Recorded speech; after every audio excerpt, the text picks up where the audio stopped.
Hey, this is Matt from 360 Investigations. I think I found an entire abandoned neighborhood behind me. I'm going to show you this. I'm going to take a walk through. As you can see, there are several abandoned buildings back here. I just thought this was really cool of an area to do.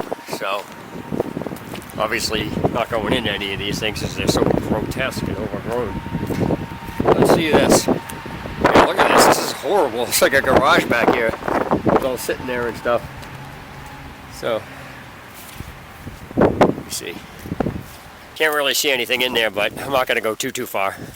But yeah, this building is pretty screwed up.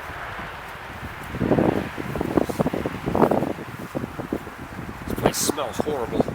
I can smell it from out here. This is terrible. Let's see.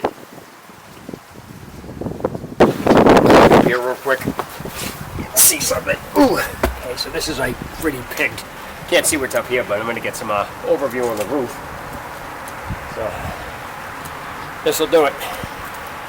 That's it for the walk around, and I'll hopefully see you guys later.